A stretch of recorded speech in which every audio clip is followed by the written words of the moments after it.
Hey everyone, and welcome back to the Content Casuals. I am one of your hosts, Josh, joined as always by Nathan, and we are back this week, finally, talking about Zack Snyder's Justice League.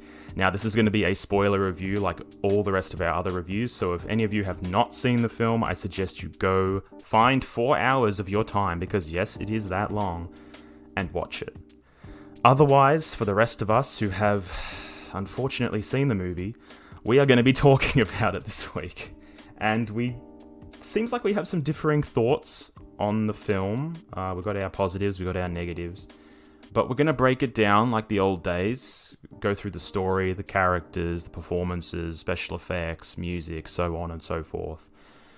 But overall, let's just start with general thoughts. Now, I've already spoken to you, Nathan, my co-host, before the recording of this podcast, and it seems that you don't have a huge amount of positives when it comes to this movie. So I want to get your thoughts first. Did you at least enjoy the movie?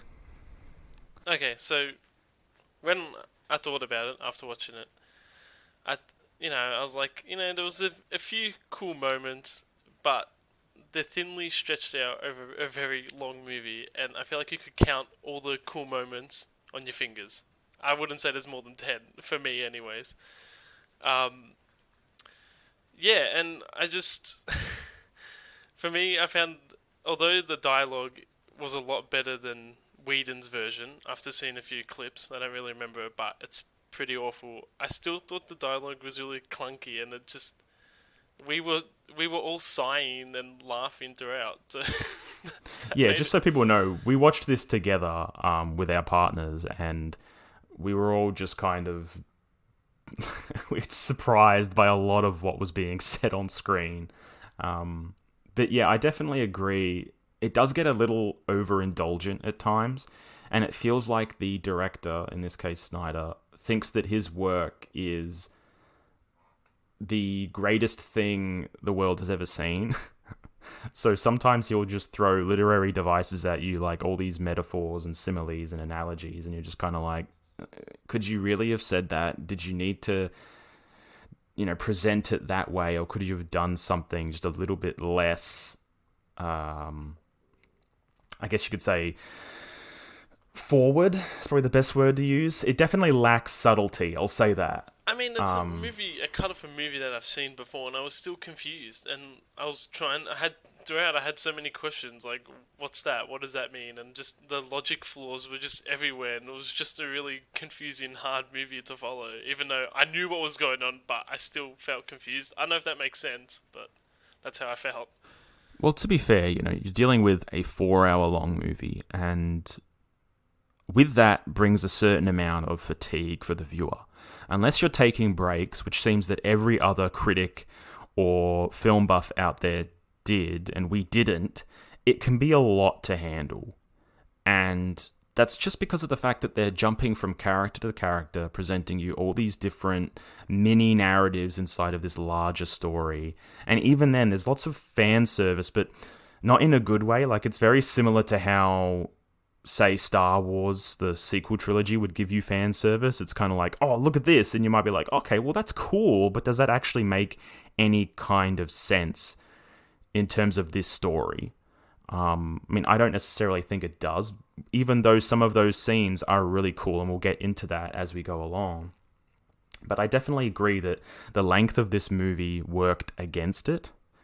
It wasn't as if I was having a great time, at least for the first 2.5 hours, because it definitely feels as though the movie doesn't become memorable until that last hour and a half, where a lot of people have said, oh, did you remember this part? Did you remember this part? Do you remember this part? And it's like, yeah, but you're all saying that you love scenes that happened in the second half of this story, while the first half is just kind of forgettable and often melodramatic. I feel like I'm not on the same page as a lot of other people who have seen it, because I've seen a lot of people saying that Cyborg is the heart of the movie and he carries the movie. I think Cyborg was one of the worst parts of the movie. His backstory didn't really add anything for me, and I just I don't know. And he's CGI outfit looks horrible and I hated looking at him. How am I supposed to, you know, enjoy someone who looks horrible? And he just No, look, it's true. he It's didn't carry true. the movie And for me. I think that we should preface this by saying it is almost the exact same, if not the exact same story from the original Whedon cut, or at least the Warner Brothers cut, because I know a lot of hate has been directed at Joss Whedon, but at the end of the day, he came in with 6 weeks to film, and then everyone just said, oh, it's his fault that that original cut is as bad as it is. It's like, he was basically told by a studio, you have this much time, here you go film it. And yes, it's the same narrative, like I was saying, and there's minor changes here and there, like little things, but those additional 2 hours that they've added on top are mostly to expand upon characters. And like you say, Cyborg definitely has much more backstory here, and they try to make his origin story almost the crux of this movie. And if anyone here is familiar with the animated DC movie Justice League War, or the comic it's based on, you would know that yes, Cyborg's origin and how it relates to the Mother Boxes, it's a huge part of how Darkseid, or in this case Steppenwolf, arrives on Earth.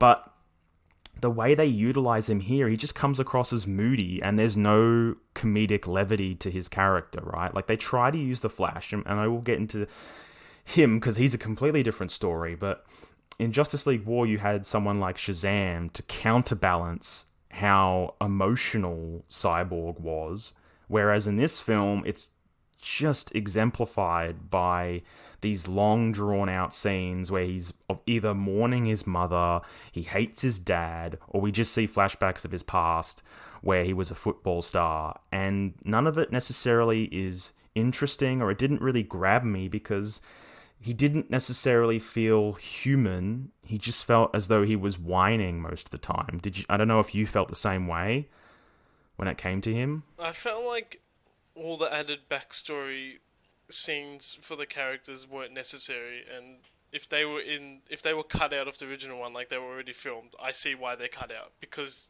you honestly don't need it. I mean, maybe the Cyborg one's important, but like the Flash scene was really pointless. It was dragged out, and this, you know, it was like a long ass slow motion section with this awful song playing over the top. It seems every character got an awful song, but yeah, yes, go on. any of the songs that had lyrics in them were awful and felt out of place. Yeah, the soundtrack is probably one of the worst I've ever heard. Like, I know Suicide Squad's is pretty bad, but this was just like, oh my god, please stop. Well, you know, we were laughing. I've heard other people say that they found it annoying every time Wonder Woman was on screen. She had her song. That isn't her theme song. It's the weird that thing. And we were mocking it and laughing every single time it happened. It didn't work. It was annoying. It was like, if anyone's played Assassin's Creed Odyssey, it's like you're sitting through a load screen or something like that for Assassin's Creed Odyssey, because she just makes, there's all these guttural, like, and you're just like, please stop. And it's just a long, like, slow motion shot on her. She doesn't even do anything. She just walks in or, like, lands from something. The slow-mo is everywhere, though. This movie is so full of slow motion. Flash saving, who I presume was Iris from the car. Yeah. That was horrible. That was so long. And it's like it was almost like they were trying to mimic the Quicksilver scenes from the X-Men movies, but it was boring because all he was doing was walking towards a car and then staring into her eyes for a really long time and then saving her. Yeah, well, even you just mentioning that scene, it was probably my least favourite scene in the entire movie. That, or virtually anything with Lois Lane, because she was just so useless in the overall story. I mean, the Lois Lane scenes were horrible and we really didn't need them. No, I agree. I think that besides her helping Clark or Superman towards the, I guess you could say, the last quarter or last third of the movie, her presence in the movie is just so dull, and anytime she pops up, it's just like, okay, we get it, move on, you're mourning, whatever. But back on the topic of the Flash scene, it was just so bad, because it was like, oh, he's applying for this job as a dog groomer or a dog walker or something related to dogs, and it makes no sense, and the dialogue they give him is horrible. Like, he's not awkward and funny like, say, a Peter Parker. He's just awkward. He's just awkward and cringy, and it's almost like you're watching Lex Luthor and Batman v Superman again. Like anytime he speaks, you're just like, please stop, just please stop. We He's don't want to hear horrible. it. He's meant to be the comedic relief, and just every time he talks, I'm cringing. And Well, I yeah, don't, that's and what I'm I, and saying. and like, it sounds like we're just like bashing it, and people go, "Oh, you're not fans or whatever." But like, we both love DC, right? And I just want to say, I want to make it clear that yes, I think the Marvel movies are far more superior than anything DC have made. Yeah. But in terms of the comic book characters, I prefer the DC characters. No, I agree. And I I, completely I agree. love the animated stuff they do. I like Injustice, and I like those versions of the characters.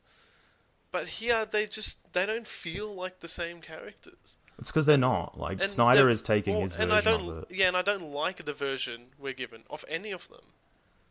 No, I completely agree with you. I think it's just the fact that it's this thing of, oh, I've read like a few comics and this is my interpretation of these characters, as opposed to here is what an actual comic book is telling me that these characters are like. How about we just adapt that? You know what I mean? Like, they easily could have just been like, right, we're going to use the Justice League Origins comic or the Justice League War animated movie as a template.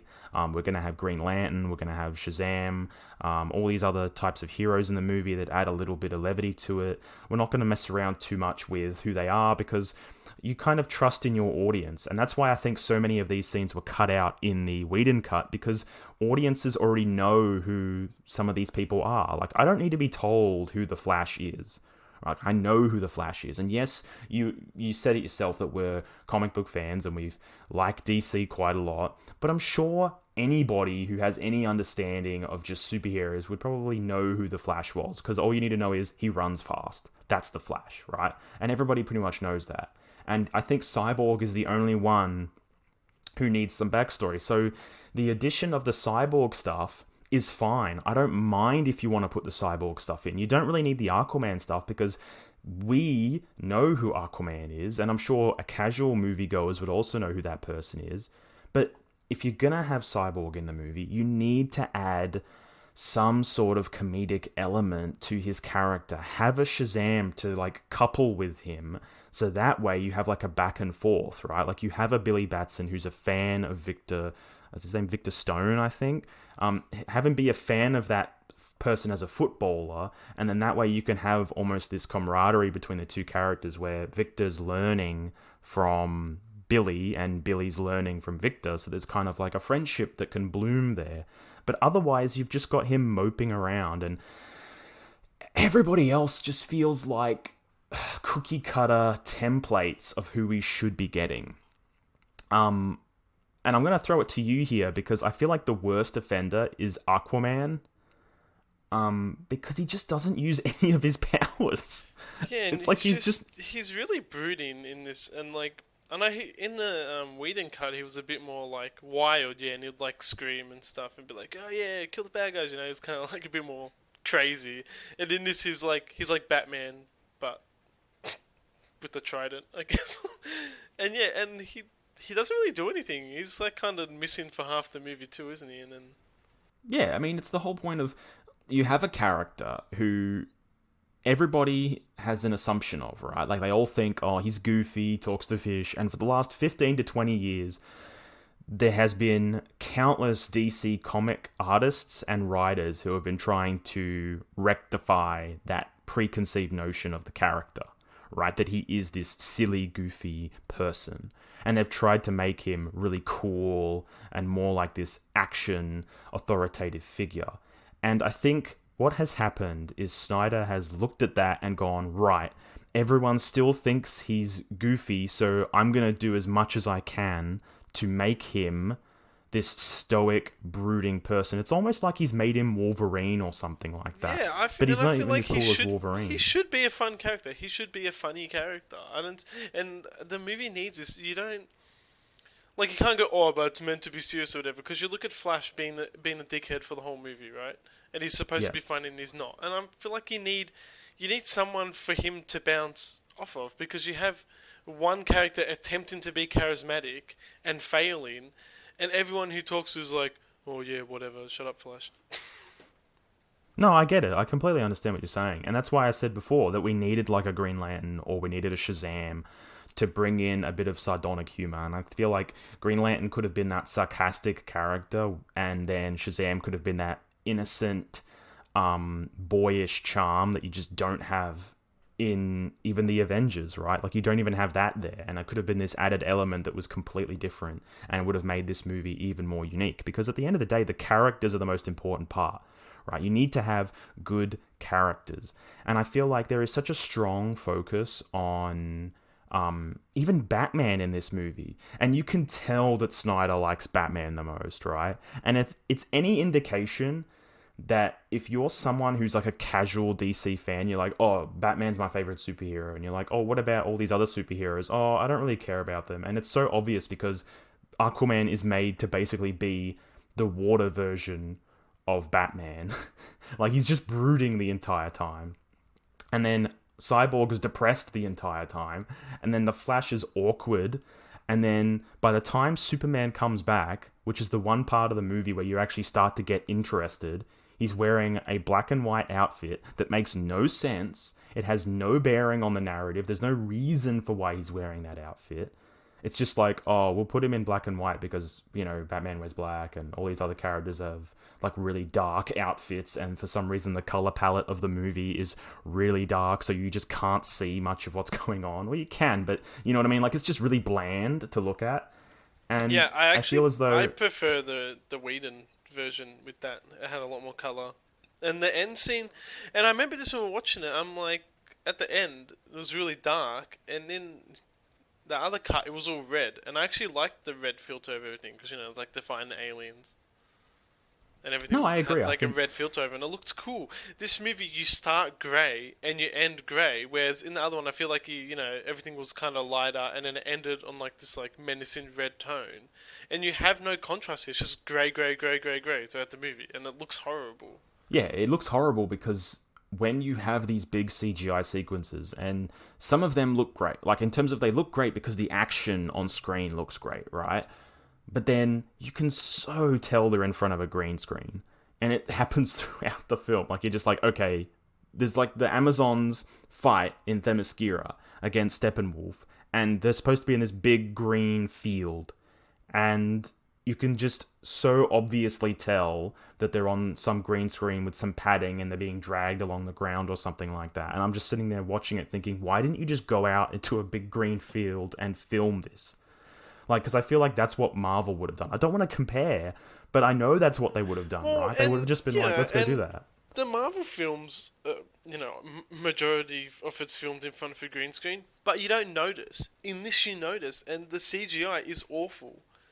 And comparing it to Marvel again, I think you should compare it because they're the big, you know, superhero movies at the moment. They're the competition, so it should be compared with that. And you have flawless CGI versus this embarrassing attempted CGI that a movie of this budget should not look this shit. Well, you know what it is, though? I think it's, like you said about the palette, I think that because the movie is darker, it makes the CGI look worse. No, it looked crap in the original cut. No, but if you think about it like this, right? Like, the biggest scene that was criticized in another superhero movie like Black Panther was the fight at the end of it in the train tunnel thing. I don't know what it was exactly. But it was criticized because the CGI looked so obvious. Actually, Black Panther had some pretty bad CGI as well. I forgot yeah, right? Yeah. But that moment in particular was really bad, and that was because it was filmed against this black environment, this really dark space. And I feel like anything like that where you try to have a big action scene, the same thing goes for like Game of Thrones when they had the battle at Winterfell. Everyone complained about it because you couldn't see anything. And it's the same thing here. It's just this whole point of like, stop filming this stuff or shooting it or setting it in the dark because you're not going to see anything. Like, even Endgame in the big battle at the end of it, yes, it's in this dark sky, but there's still visuals that you can actually see. So I don't understand what's going wrong here. I don't get it. Is it just we have to make it dark because evidently all of DC is dark? But that entire concept is just built around the fact that these writers evidently love Batman and think everything has to be Batman. Do you see what I'm saying? It's just really frustrating. It's like, there are other superheroes in DC, right? And I don't even think it's that. I just think Snyder likes having dark movies. That's his his thing, isn't it? well, I guess if you go back and you watch 300, 300 isn't exactly the brightest movie in the world. And Watchmen's pretty dark as well. So It's just his style, and there's not necessarily anything wrong with having a darker movie. In fact, I think the DC movies should be darker, and that's what, makes it different from Marvel. You can have these more, like, violent, and the heroes, like, swear a couple of times in this movie as well, which caught me off guard. And, I mean, it's a bit weird, but I don't mind it. And I think there's nothing wrong with it being darker and looking darker. But if I can't see the action and I'm like, and I need to focus harder just to see what's happening, that's annoying. I don't like that. There's nothing charming to me about that. Well, I just don't understand. It's like Shazam isn't dark. And Shazam was a good movie. It wasn't necessarily very rewatchable, but it was a good movie. And I understood the character of Shazam. Yeah, so but that's them trying to get away from the backlash, I feel like, and how bad the other stuff is done. So that's the thing, right? It's this whole concept of, we want the Snyder cut. And I understand that you have fans here who really wanted this movie. And again, if you're a fan of Zack Snyder, I feel like you're going to love this movie. You will. And if you're a fan of Batman v Superman and Man of Steel, you're going to be even more in love with it. I just feel as though this isn't my Justice League. This isn't what I want DC to look like. And I think they were on the right mindset when they made Shazam. And despite the fact that Aquaman has a really bad story and the dialogue is awful and the characters are pretty garbage, the movie looked fantastic, right? It looked great. Yeah, and I some was action going to say, sequences looked awesome. Aquaman and Shazam, yeah, they were on the right path, I feel like. That's a direction... that's a direction I feel like it is going in. This has just come back now because everyone's requested it. Yeah, I guess, yeah. And now, that's the thing, to me, this feels like I'm watching a dated superhero movie. Yeah, I definitely agree with that. I felt that while watching it. I was like, this feels like something that should have come out like 10 years ago or something. Because it just doesn't feel like a modern superhero movie. It just feels Except like it's something 4 hours old. long. And that alone is the worst part of the movie, right? Like, every single review I've seen of the film has pointed out the fact that this does not need to be 4 hours long. And it's true, it does not need to be. I've seen 4-hour movies. You're talking to somebody who's a massive fan of Lord of the Rings. Those movies, especially the extended cuts, go for a long time. But you're watching like 3.5 to 4 hour movies that build, right? They build consecutively over time. You get little bits of action and the story just keeps building. The pace is really good, but the pace here was just like, here's this massive action scene, and then it's just dialogue for like an hour, and then it's another big action scene, and there's more dialogue for another hour, and then the last hour and a half of the movie is just all this stuff just gets tossed at you, and it's just like, okay, these bits are good. It looks great, and some of these character moments make complete sense, and tonally this movie is more consistent with the Whedon cut, so I'm not going to sit here and hate on it for that, but you could have easily cut an hour out of this cut of the film, easily. If there was some middle ground between the Whedon cut and this, I think it would have been probably the best version of this movie.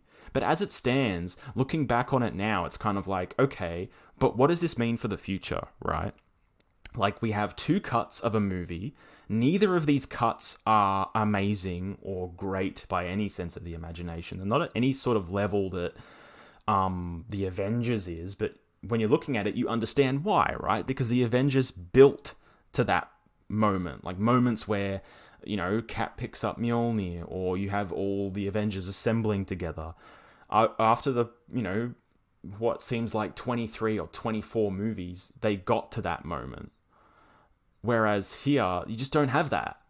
That's something I really didn't like, is that, and I said that to you after we finished watching it, I don't like it because you're cramming in these backstories, and you say, people should, like, know who these heroes are, and yeah, they should. And that's the same for Marvel superheroes, yet we had an Iron Man movie, we had a second Iron Man movie, we had a Captain America movie, we had a Thor movie, and then and a Hulk movie, and then we see them together. Here, what did we have? We had a one Superman movie, a Batman movie that had Superman in it, so we barely got much Batman. You know what I mean? Like, it's not a Yeah. Batman movie; it's for both of them.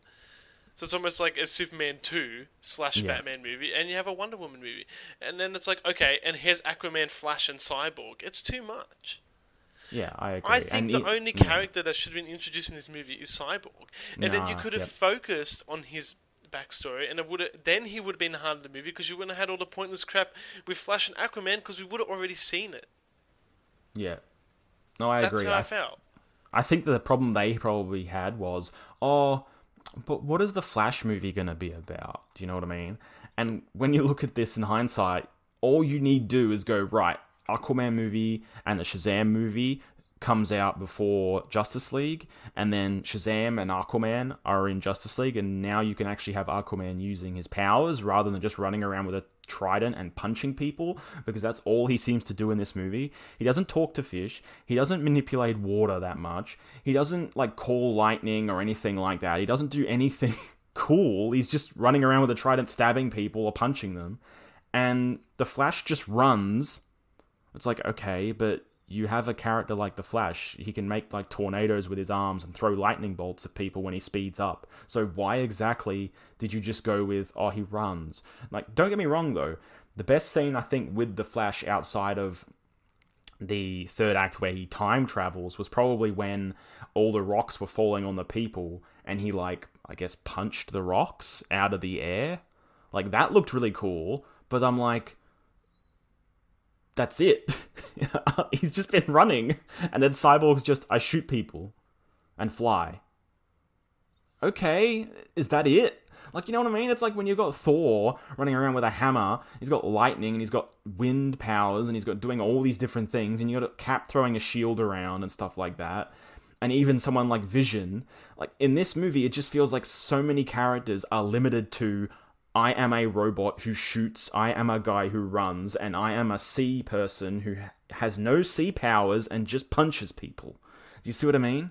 It's just so lacking in any kind of characterization or color or vibrancy. It's just limited to, oh yeah, we didn't know what to do with them, and we've rushed this, so we're just going to be like, here you go, here's a few superpowered people. It's just very lackluster. I feel like there's very little life.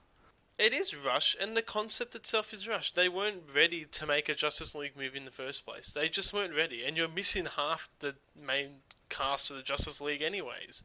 You're missing Shazam. You're missing Martian Manhunter. And Now, Green Lantern, it does appear. right? Like, and yeah, they're I three agree, people we want to be part of it. And yes, I know they can make a sequel and then add them, which is fine. But are they just gonna all be introduced in the next one in the same movie? You know, I mean, I know Shazam got a movie, but like, you know, Green Lantern, Martian Manhunter just gonna pop up.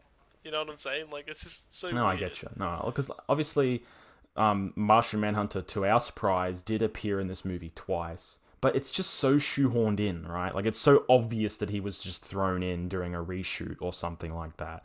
And there are references to other characters like the Atom. And I was reading recently, there's another DC character called Spectre who was referenced in the movie as well, or appeared very briefly. But again, it's like one of those things where, but would I have known that if I didn't jump on my phone and have a look? Do you know what I mean? I feel as though they just needed some build up here. And at the end of the day, can I blame this movie for it? Well, partly so, but I also have to look back on the rest of these DC movies and just go, well, what was the point? Because at the end of the day, all I can think about is the same situation that happened with Star Wars and the sequel trilogy.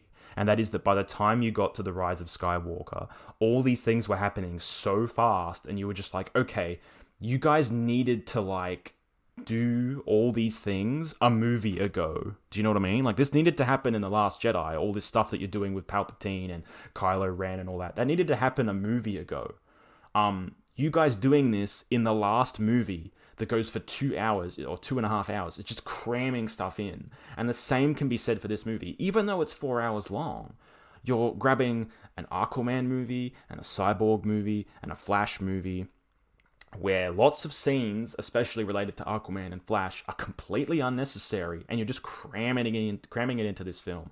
And even moments with Wonder Woman, where she goes into a cave, sees some writings on a wall, and then goes and talks to Batman, where we see a flashback to an original attack where Darkseid tried to invade the Earth. Yes, that flashback is really cool, but did I need to see 10 minutes of Wonder Woman going into this stupid cave? No, I didn't need to see that. And that's where I feel like so much added padding has just been chucked in to extend that runtime so people think that this is all meaningful stuff when it just isn't. It's just unnecessary.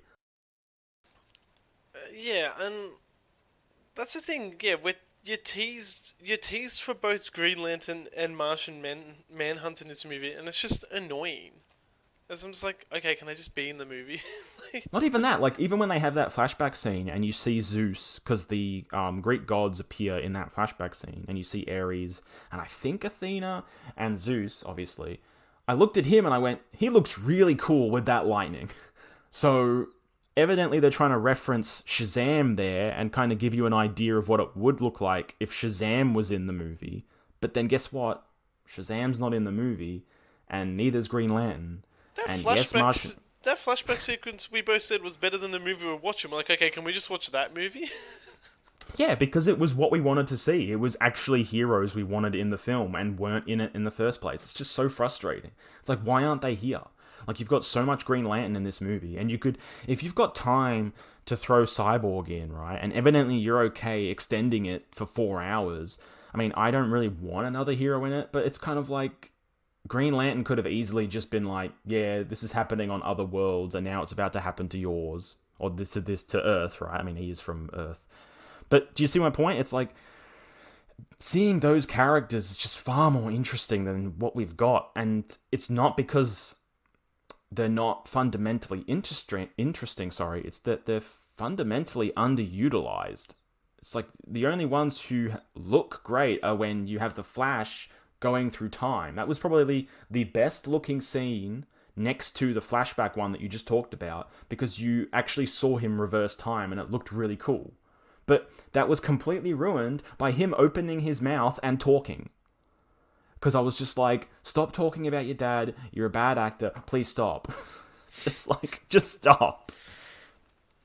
And yeah, I just felt like the whole movie. When he was running, he started talking and we were like, oh my god, shut up, just run. That's the problem. It's like... Well, because you have this cinematic shot and he's like, I love you, Dad, or whatever. It's so, like, cringy and just unnecessary. But just ended there. Like, you could have just had him say, I love you, Dad, right? But instead, he says this whole freaking paragraph, and I'm just like, stop. Just run, man. Like you said, but because by that point, you're 3.5 hours into the movie, and you're just like, hurry up. Just move it. We get it. Stop with the slow motion. Just move your ass, man. Come on. It's just like the whole film you feel that way. Like, even in the first hour, I was just like, okay, I get it. I know. I understand. Enough with the slow motion.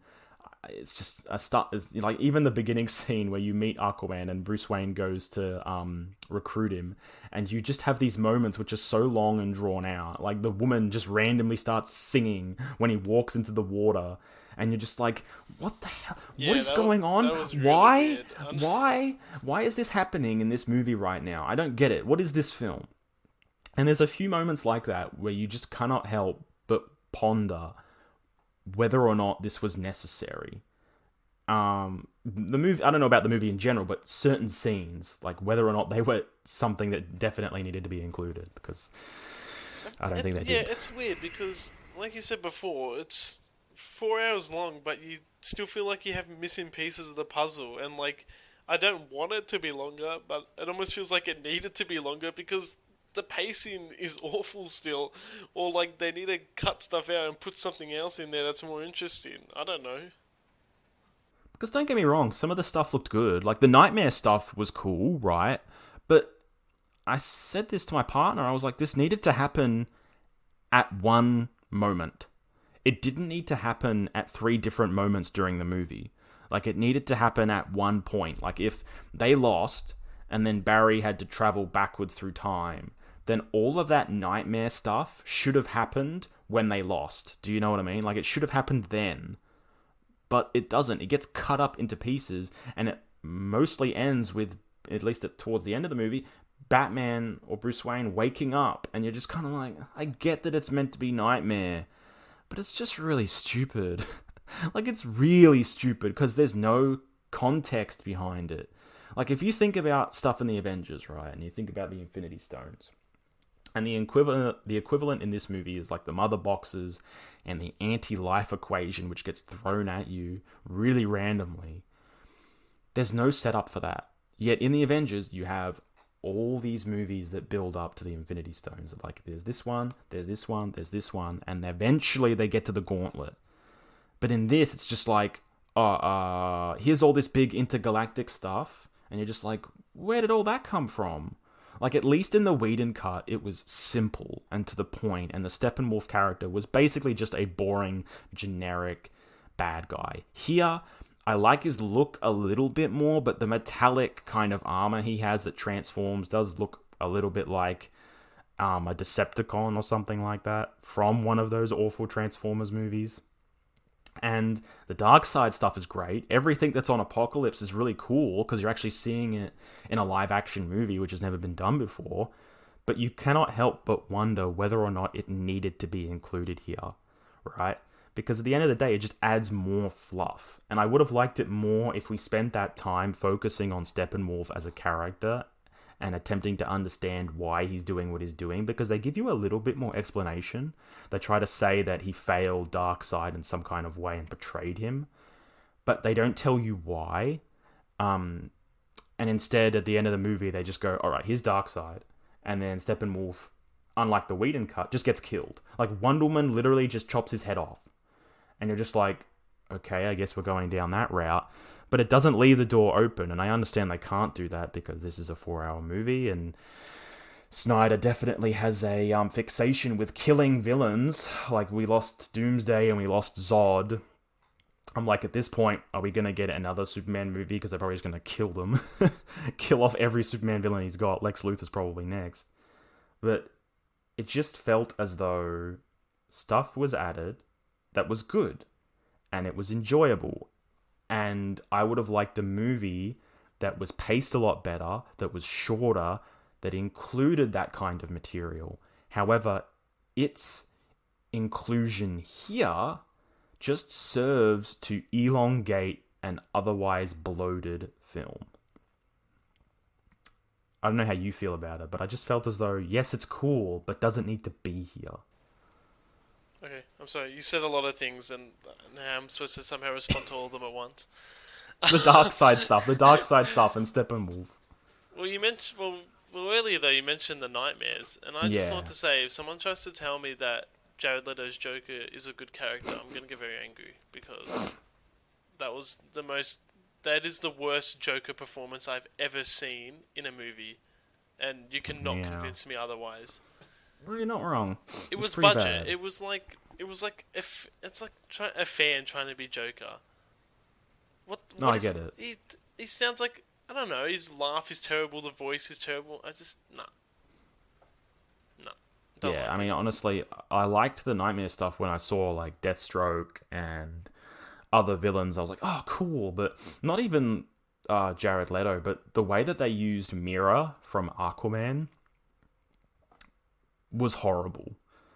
The fact that she lost her American accent, she no longer has red hair because Snyder loves the grey color palette so much that you can't actually tell whether or not Mira has red hair, and she just basically doesn't.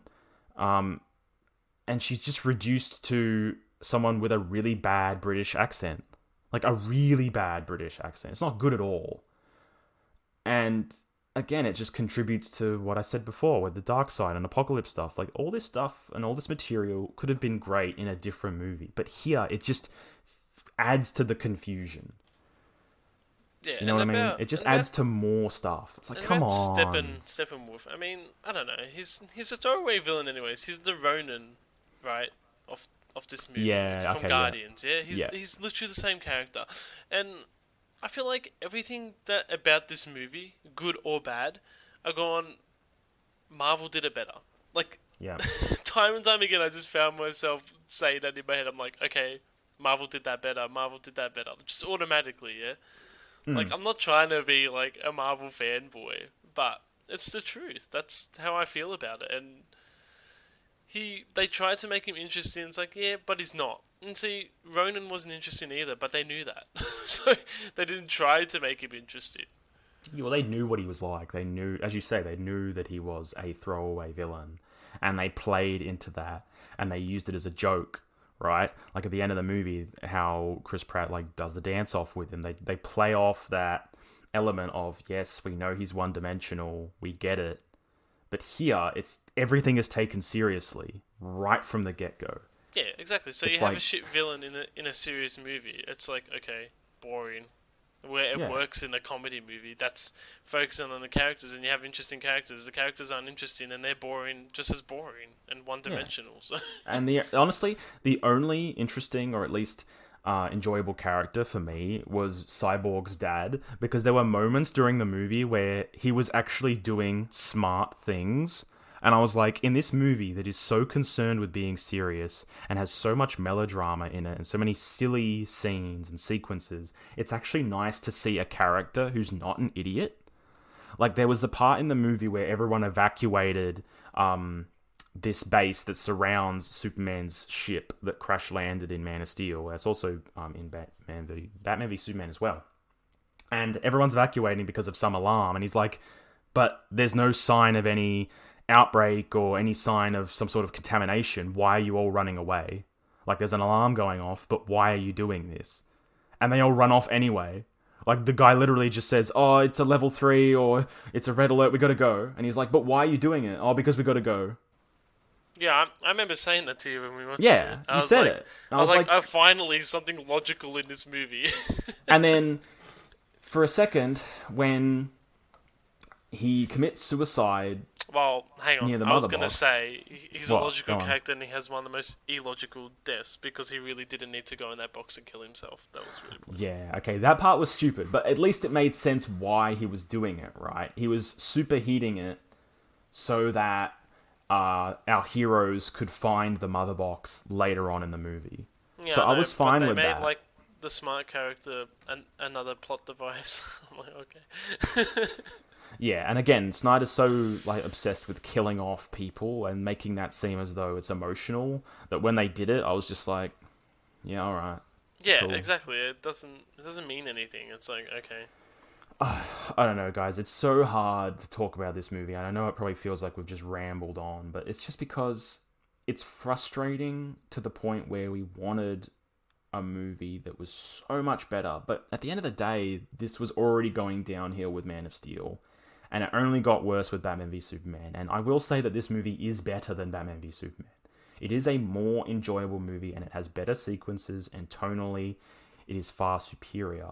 However, I think, as I said before, if there was a version of this movie that was somehow combined with the Whedon cut and was about 3 hours long, I feel as though it would have been much better, right? Like, that would have been the definitive version of this movie. And maybe, just maybe, it could have been like a 7 or an 8 out of 10, right? In terms of our rating. But in terms of what I'm thinking about right now, I'm probably looming towards a 6, a 5 or a 6. And that's only because I don't think it's bad. It's better than the Whedon cut, but just better, right? And if the Whedon cut was like a 5, like it was just average, forgettable movie, then this movie to me is good, but it's slightly good. Like, it's just good. It's not anything more than that. And if you're someone who's thinking to yourself, right, do I want to go and spend 4 hours watching this movie? I would say no. I would say that you're better off watching some sort of comparison that tells you the differences between the two cuts, and then watching the scenes that were added or the scenes that were different on YouTube or something like that, rather than spending 4 hours of your time sitting there watching this movie. Because it's just not worth it. It just is not worth it. There are far better 4-hour movies out there, cough cough, Lord of the Rings, than this. They're just far better movies out there. This to me was just not necessarily a mess, but it was just bloated and had too much going on. And it was so rushed that no matter how many minutes were added to the runtime, I don't think it could have been fixed. What about you, Nathan? I think you're being too generous, honestly. I, I mean, I wouldn't even call the first Justice League an average movie. I think it's below average. I don't like it. I mean, it's completely forgettable. I watched this. I couldn't even remember what scenes were from the original cut and what was added because I forgot most of it. The only scene I remembered is when Superman came back because that's a pretty good scene where Flash runs at him and then he turns his head. Like, I really like that moment. Yeah, well, it's like I said before. Sorry, I don't mean to interrupt your concluding thought, but it's like I said before. It's like once Superman comes back, then the movie starts to get interesting. But everything before that... Does it? Because you probably don't remember because you had a phone call, so you walked off and we kept watching. But he goes back to the farm, and I swear they're on that farm for like 10, 20 minutes. Like, it might have felt longer than what it was. And I had to do something as well, and then... Well, I'm just saying that when you have all the time travel stuff, at least it gets more interesting than everything before that. Superman... No, what I'm trying to say is Superman comes back and you're like, oh, that's really cool. And then he's talking to his mum on the farm for like ages. And then you get to the final fight scene and he doesn't even show up for ages. And I know it's meant to be dramatic or whatever, but it's like, well, we know he's coming because you just showed him come back. It's not like a big reveal that he's coming to save the day. Like, they want to have him there earlier, and I don't know what... I'm pretty sure the original cut was quite different, but you don't see him do anything. He just fights Steppenwolf. I'm like, there could have been a cool scene of him, like, killing a bunch of, like, the parademons or whatever. There wasn't, right? Am I wrong? No, the scenes that you have of Superman in the original cut are him saving... civilians. Like, there was the Flash... That's stupid. Don't worry about that. No, but I actually liked that part. Like, because I remember in that scene of the original cut of the movie, the Whedon cut, like, you had the Flash with the pickup truck, and he runs with the pickup truck, and then, like, you think, yeah, he's done a really good job, and he, like, turns and looks, and Superman's carrying a whole building full of people. And it's that kind of fun DC stuff that I like, where it's like, yes, the Flash is capable of saving a family, but Superman's capable of saving, like, multiple. Right? Yeah, but at least he was doing something. Okay, yeah, I know, but irrelevant. I feel like they missed a chance to have a really cool action sequence with Superman. Imagine if he flew in and, like, used heat vision and just killed a bunch of them. Like, that would have been so cool. And, like, flew through them and, like, tore them apart and stuff. Like, that would have been sick. But there's no... To me, there's no, like, really...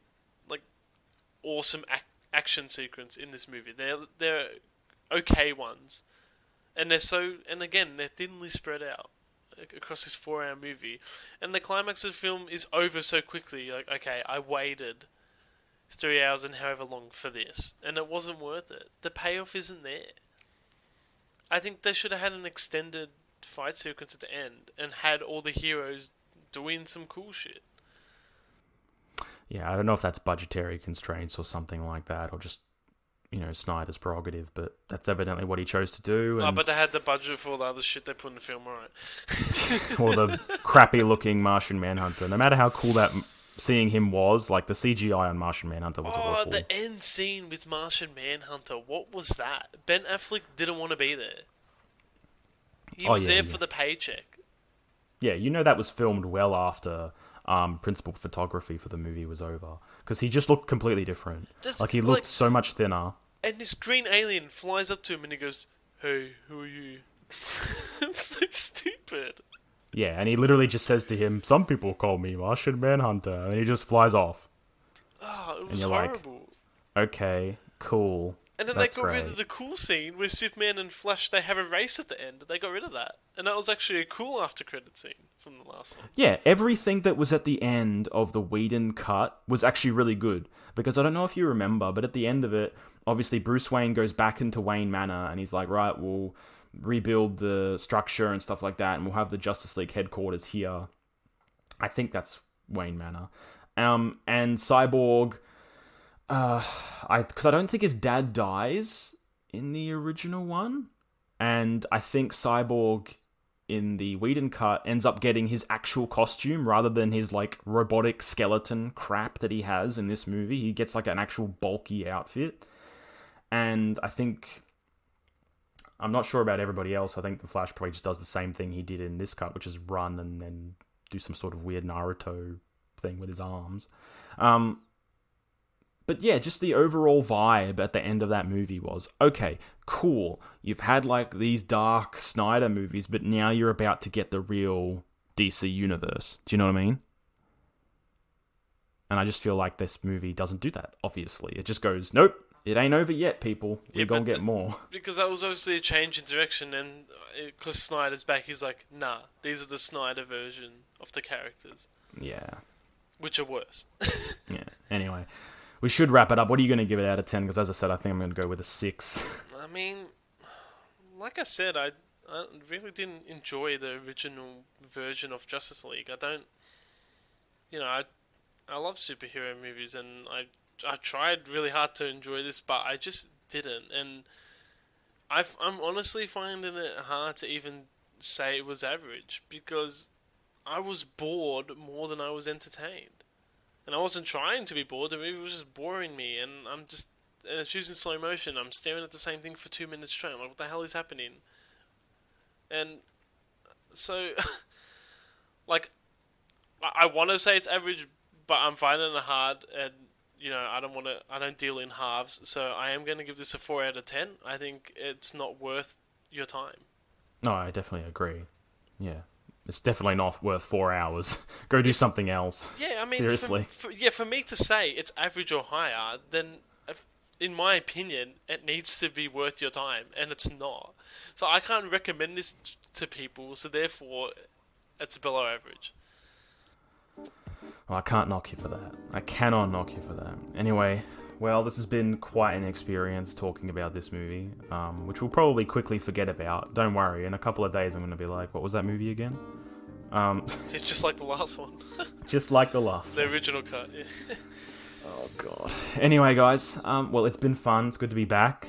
Hopefully we'll be back with you guys again in about a fortnight to talk about Godzilla vs. Kong, so keep an ear out for that. Otherwise, Nathan, it's been fun chatting, and we will see all of you next time. See you in the next one. Guys. I hope it's better than this. Bye.